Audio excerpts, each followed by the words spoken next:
प्रत्येकाच्या लाईफमध्ये एक इच्छा असतात, अपेक्षा असतात. आपण ज्याला म्हणतो लाईफस्टाईल, ती कशी असावी. म्हणजे प्रत्येकाचं जीवनाचं ध्येय गाठताना प्रत्येकाला वाटतं की आपल्याला ह्या ध्येय पूर्ण व्हावं, आपली इच्छा पूर्ण व्हावी. पण अनेक अडथळे येतात. मग अडथळे आले की मग आपल्याला धावपळीला आपण आपला जो खेळ सुरू होतो तो देवधर्म, आपला जो कल जातो तो देवधर्माकडे जातो. तर कधी कोणी पत्रिका बघतो, तर कधी कोणी जेम्स वापरतो की ज्याला आपण खडे म्हणतो. दागिन्यामध्ये अनेक प्रकार करतात, व्रत करतात, वैकल्य करतात, पत्रिका पाहतात. तर वेगवेगळ्या विषयाचे जे तज्ज्ञ आहेत या क्षेत्रामध्ये, मग ते ज्योतिषशास्त्र असो किंवा तीर्थक्षेत्र असो, तीर्थक्षेत्रावरती मधील पूजापाठ असो, व्रतवैकल्य असो, परंपरा असो. आपल्याला एक सवय, आपले ध्येय गाठायचे संकल्प केला आणि व्रत केलं, 16 सोमवार केले, गुरुवार केले, कोणी शनिवार केले, काही उपाय असतात.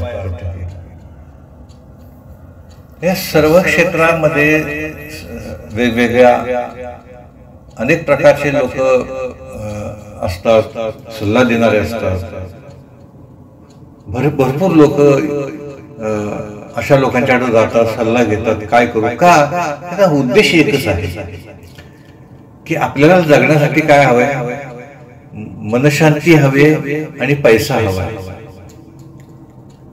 आपल्याला विना संकटाचं जीवन हवं, हा उद्देश. ह्या सर्वांमध्ये सर्वश्रेष्ठ काय, तुम्हाला खरं सांगायचं म्हणजे या सर्वात सर्वश्रेष्ठ काय असेल तर ध्यान. अतिशय निष्णात जे विद्वान आहेत किंवा जे पंडित आहेत, वेगवेगळ्या क्षेत्रातले, अध्यात्मातले असतील, ज्योतिषशास्त्रातले असतील, हस्तरेषा मुद्रेशास्त्रातले असतील, संख्याशास्त्र असतील, अनेक प्रकारचे शास्त्र आहेत याच्यामध्ये. या सर्व शास्त्रामध्ये ध्यानशास्त्र हे सर्वात उत्तम. त्यांना जर समजलं की तुम्ही मेडिटेशन करत आहात रेग्युलर, मग ते म्हणतात अरे की करण्याची काहीच आवश्यकता नाही. ध्यान साधना ही अशी एक गोष्ट आहे, असा मार्ग आहे की तिथे ग्रह सुद्धा हातभर होतात, ग्रह सुद्धा हातभर होतात आणि याचा अनुभव तुम्ही घेत आहात. आपण सर्व मिळून आपण सर्व मिळून सातत्यानं सामूहिक सत्संगामध्ये ध्यान साधना करत आहोत. ईश्वराची अंतर्मुख होऊन आपले ध्येय गाठण्यासाठी प्रयत्न करत आहोत ध्यान साधनेच्या माध्यमातून. आणि म्हणून आपल्याला जे तुम्ही अनुभवताय ते यशाच्या मार्गावर आहात. कंकण पुन्हा मी तिच्याकडे पाठीमागचे 4 वर्ष आणि आताचे 4 महिने, 5 महिने, 6 महिने झाले असतील कदाचित. तिची लाईफस्टाईलच पूर्ण बदलली. आज तर तिनं थोडस पाठीमाग बोलून बघितलं असतं तर आपण काय होतो, आपल्या कुटुंबामध्ये आपली मानसिक परिस्थिती काय होती आणि आज काय आहे. कम्प्लीट तिची थिंकिंग, एक ऍटिट्यूडच बदललेला आहे, एकदम पॉझिटिव्ह थिंकिंग झालेली आहे. फॅमिलीची लाईफस्टाईलच तिची बदलून टाकली मेडिटेशन. मला हेच सांगायचंय की तुम्हाला वेळ कसा घालवायचा हा प्रश्न पडला होता सुरुवातीला. हे ध्यान साधनेचं जे चिंतन आहे, साधना आहे, या साधनेमुळे या मुली कुठं पोहोचल्या. आज त्यांना जेवायला सुद्धा वेळ नाही.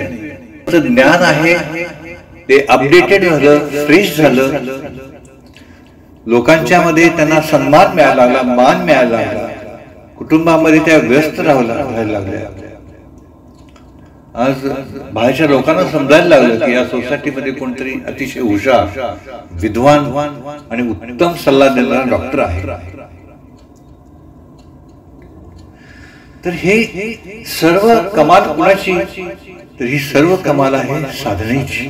यशासाठी किंवा इच्छा पूर्ण करण्यासाठी जे मार्ग निवडलेले जातात, जे विविध आपल्या धर्मशास्त्राप्रमाणे किंवा आपल्या वेगवेगळ्या शास्त्राप्रमाणे जो मार्ग निवडला जातो किंवा ज्या मार्गावर चालण्यास सांगितलं जातं की या मार्गावर तुम्ही चालत राहा, त्यासाठी वेळोवेळी सर्वांच्या मुखातून एकच शब्द असतो की तुमचे गुरु तुमच्या पाठीशी आहे. तुम्ही गुरु आहेत का तुमचे? कारण सर्व धर्मशास्त्रामध्ये सर्व पंडितांच्या मध्ये एकच शब्द वापरला जातो की गुरूंच्या सानिध्यात तुम्ही सगळं करा, तुम्हाला यश हमखास मिळेल. तर हे तितकंच सत्य आहे. ज्याला गुरु मिळाले त्यांचं सगळं जीवन फुलून गेलं. सकारात्मक विचार करण्याची सवय जर आपल्याला लागली तर आपण आपल्यात बदल कसा होऊ शकतो. जी ध्यान साधना करतो, जी मंत्र साधना करतो, ही मंत्र साधना म्हणजे शक्ती आहे. आपल्या समूहामुळं त्या शक्तीशी संपर्क आपला लवकर होतोय. प्रत्यक्ष भेटू शकत नाही, पण अनुभव घेतोय की असा अनुभव घेतोय की आपण तो शब्दात व्यक्त करू शकत नाही. ही ऊर्जा सकारात्मक ऊर्जा, ईश्वरीय शक्ती. पुन्हा एकदा हे सिद्ध झालं की सर्व गोष्टीमध्ये, सर्व शास्त्रामध्ये ध्यानशास्त्र हे अत्यंत उच्च दर्जाचं आहे. की या ठिकाणी कुठलीही गोळी लागत नाही, औषध लागत नाही. सर्वच्या सर्व ग्रह मान दुखवतात, ज्या ठिकाणी नमन करतात ते म्हणजे ध्यानशास्त्र.